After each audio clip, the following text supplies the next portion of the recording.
Selamat datang kembali di pembahasan mendalam kita. Oke, kali ini kita bakal lihat serangkaian tulisan ya.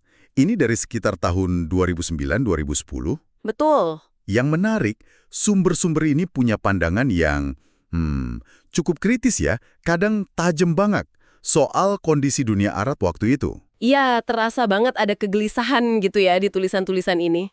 Iya, kayak mencari penjelasan gitu ya soal perpecahan, tantangan yang ada. Nah, kita coba gali deh, apa sih intisari dan fakta menarik dari sini untuk Anda? Bener banget. Tulisan-tulisan ini nuansanya tuh kuat sekali ya soal ketidakpuasan. Ada kritik keras lah soal perpecahan, kelemahan yang dirasa di negara-negara Arab. Sampai pakai istilah mutasarrifiyat segala. Oh, mutasorifiyat. Itu kan istilah lama ya, kayak semacam provinsi administratif gitu. Iya, persis. Jadi kayak semacam sindiran gitu, seolah-olah negara-negara ini, kedaulatannya tuh nggak penuh, nggak sejati. Wah, lugas juga ya. Dan situasi Gaza waktu itu sering banget jadi contoh kelemahan yang dirasakan itu. Oke. Dan kritik ini jadi makin kelihatan pas sumber-sumber Anda ini bandingin sama masa lalu ya. Khususnya era Utsmaniyah atau Bani Utsman. Nah, itu dia. Penting banget kontras itu buat penulisnya kayaknya. Ada semacam nostalgia yang kuat lah sama era Utsmaniyah.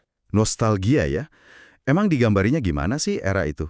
Ya, digambarinya sebagai masa persatuan, walaupun mungkin, ya kita tahulah, ada paksaan juga mungkin. Tapi intinya ada perlindungan buat umat Islam, tempat suci kayak Yerusalem dijaga gitu. Beda sama kondisi waktu itu ya. Beda banget. Makanya disebut zaman kehinaan Arab gitu. Kontrasnya jelas banget. Bahkan ada nyinggung soal kekayaan umat yang katanya dulu dijaga Utsmaniyah. Dibandingin sama pamer kekayaan individu di Puerto Banus gitu. Wow, oke. Jadi masa lalu Utsmani jadi kayak cermin ya buat ngeritik masa kini. Nah, ini nyambung juga nggak sih sama pergeseran fokus dari ide persatuan Arab, pan-Arabisme itu? Sumber Anda kayaknya agak skeptis kan? Tepat sekali. Ada argumen yang cukup jelas di situ kalau pan-Arabisme itu udah gagal. Gagal nepatin janjinya lah. Terus gantinya apa dong? Gantinya, ya tulisan-tulisan ini lebih nonjolin identitas agama. Mau itu Yahudi, Kristen, atau Islam, itu dianggap lebih mendasar, lebih kuat. Oh, jadi bukan nasionalisme Arab lagi fokusnya. Bukan itu lagi. Konflik Israel-Palestina aja misalnya, itu lebih dibingkai sebagai pertarungan ideologis religius, bukan sekedar konflik antar negara. Oke.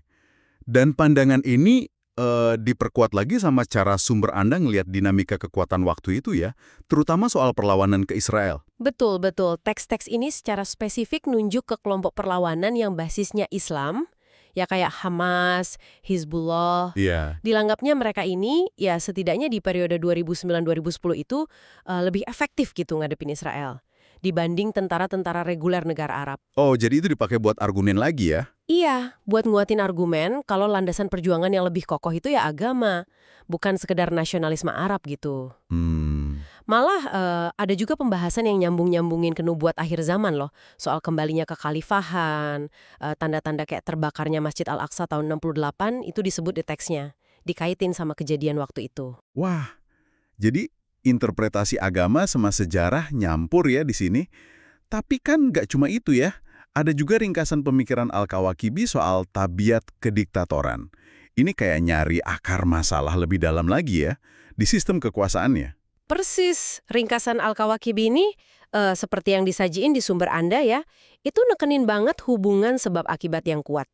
Despotisme, pemerintahan tiran gitu, itu bukan cuma masalah politik.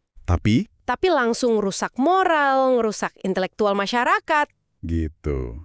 Katanya tiran itu paling takut sama apa coba? Sama ilmu pengetahuan. Ya karena ilmu kan memberdayakan rakyat ya, bikin rakyat sadar, bisa ngancam kekuasaan tiran.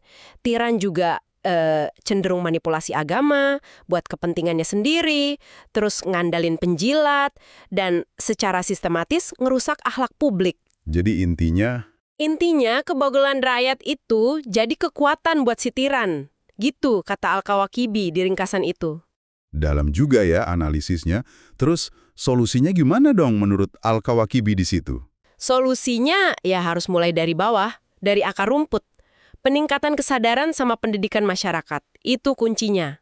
Jadi rakyat harus tercerahkan dulu gitu ya? Ya, harus sadar haknya, sadar bahaya despotisme. Baru deh perbaikan sejati bisa dimulai buat ngelawan tirani itu. Pencerahan dari bawah lah istilahnya. Oke, jadi kalau kita coba rangkum nih dari penelusuran sumber Anda ini, kelihatan banget ya ada semacam tegangan gitu.